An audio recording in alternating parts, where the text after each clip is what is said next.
Yeah, we are heavy on Trump today. The question is, why is Trump downplaying Russia's involvement again?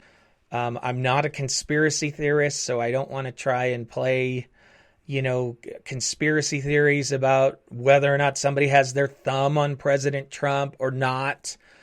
I just know, and I've been researching and covering this cyber attack from Russia and how big it is, how monumental it is. And I'm watching one part of our government say it was absolutely Russia. I'm watching President Biden say he's going to do everything in his power to punish them. And I'm watching our president downplay Russia again. Help me understand this. It doesn't seem to make any sense. If you're not familiar with the Russian hack, you should be.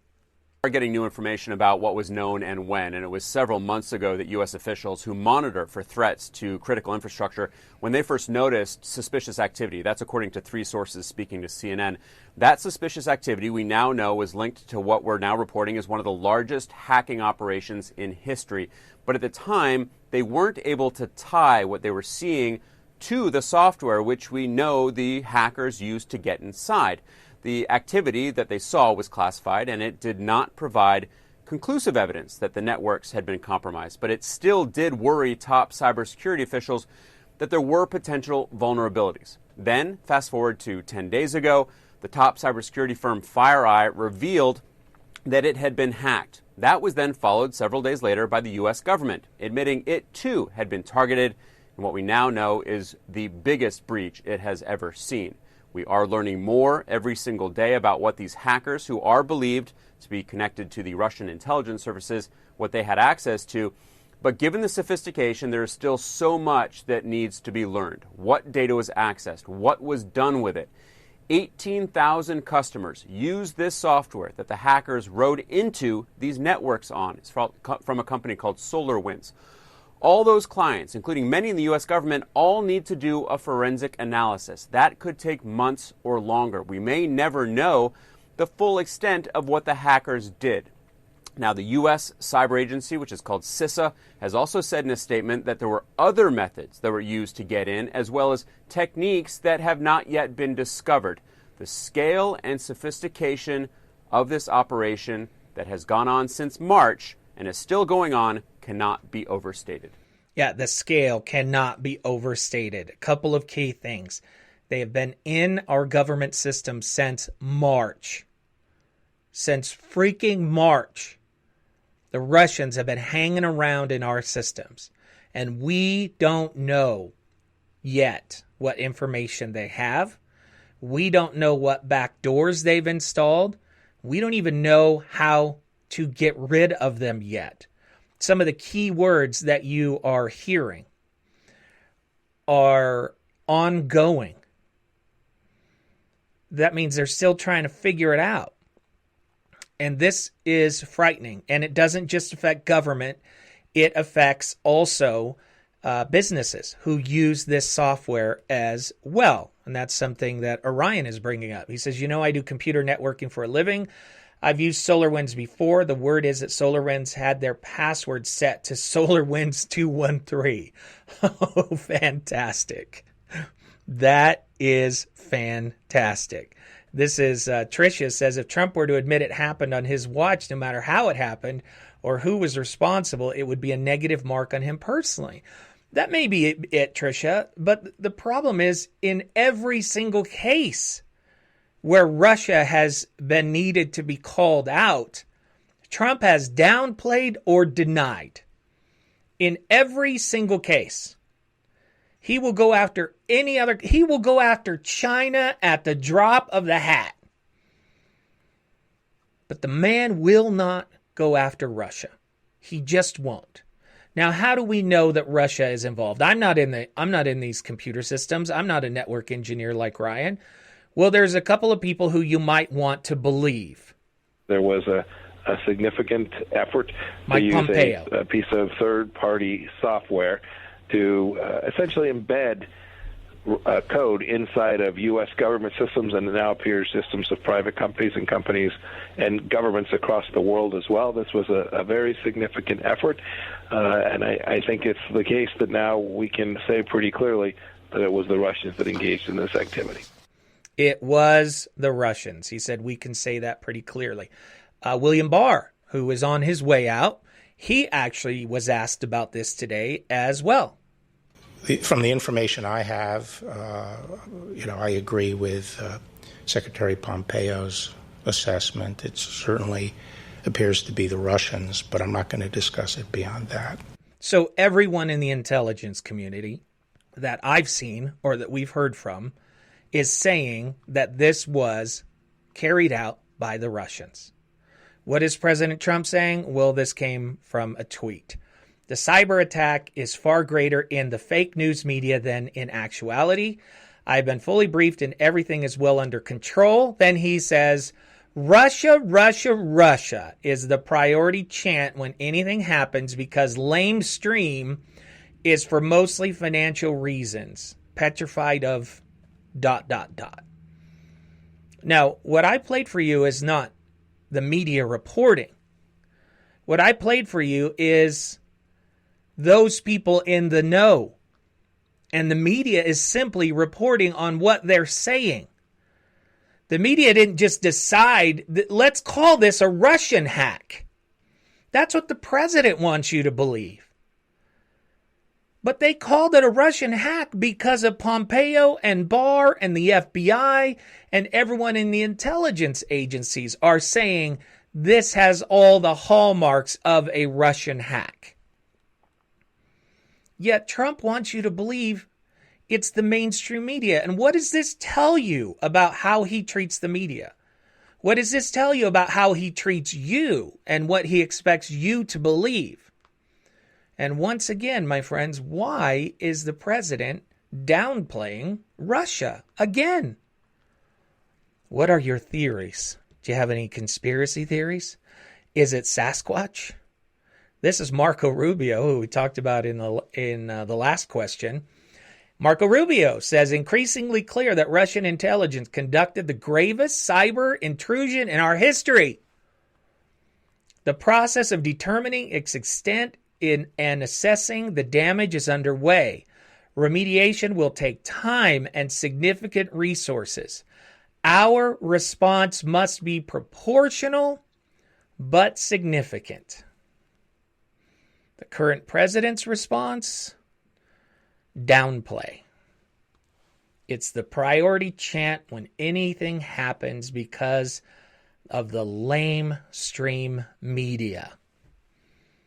What is going on? Somebody please tell me, what is going on? It makes absolutely no sense to me whatsoever. William Barr also made one other comment today. He was asked about the election and the, quote, fraud. And remember, William Barr has already come out and said that their investigation showed no widespread fraud. He was asked about whether or not the government should confiscate voting machines to audit them, which is a call from many, and also asked again about widespread voter fraud. This is what he had to say. The second one was, I see no basis now for seizing machines by the federal government. A wholesale seizure of machines by the federal government. As you said, I've already commented on fraud. Let me just say that, there are fraud unfortunately, in most elections. I think we're too tolerant of it, and I'm sure there was fraud in this election. But I was commenting on the extent to which we had looked at suggestions or allegations of systemic or broad-based fraud that would affect the outcome of the election, and I already spoke to that, and I stand by that statement. Well, if I thought a special counsel at this stage was the right tool and was appropriate, I would name one, but I haven't, and I'm not going to. So no widespread fraud, no confiscating of any election machines, and no special counsel for the election. This was somebody who has carried Trump's water since the day he took over this position. So the other glaring thing here is not just the Russian hack or the election, is that we continue to see all of the people in official capacity around this president continue to basically disagree 100% with the narrative that he is putting out there about Russia, about election fraud. And this is not anything new. We've seen this happen for the last 4 years. And I, for one, am ready for it to go away. So that's all I had for you today. I do have some updates on COVID, but there's a lot going on there that I'm still researching and looking into. If you are concerned about the news coming out of the UK, and it is something that you should think about, there is a COVID variant in the UK right now that they think may spread 70% more efficiently than the current COVID that we're used to. And because of that, they have shut down all travel. They have, in essence, canceled Christmas, and other countries around them are canceling travel into their countries from the UK because they don't want this variant, although it's been seen, I think, in 7 other countries. What I think you should know about that more than anything is that everyone I've heard and all the research that I've done shows that the current vaccine should be effective against the variant. And that speaks to the uniqueness of this vaccine, that it's an mRNA vaccine. It's not based upon a deactivated version of the vaccine, of the virus. You know, vaccines of the past, they would give you a neutralized version of that virus. They'd introduce it into your system, and then your system would build antibodies to fight it. This vaccine is not that. You're not getting dead COVID put into your system with this vaccine. What's happening is you're getting a DNA instruction, basically, to build a protein that will attack these little things called spikes on the virus. And those spikes exist on the variant, and they exist on all forms of COVID right now. So, you know, with the flu, they have to come up with a new vaccine every single year. They may not need to do that with COVID, or if they do, they're thinking maybe every 3 to 5 years. But again, that's all early right now, and I just wanted to pass on what I've been hearing. So apparently in the UK, they do have a version of COVID that is way, way more contagious. But they're shutting down, and the vaccine is already going into place. It does mean if that variant finds its way here to the U.S., that we may have to shut down even a little bit more before we get open with the vaccine. But I just wanted to give you an update if you've been hearing about that variant, as they're calling it.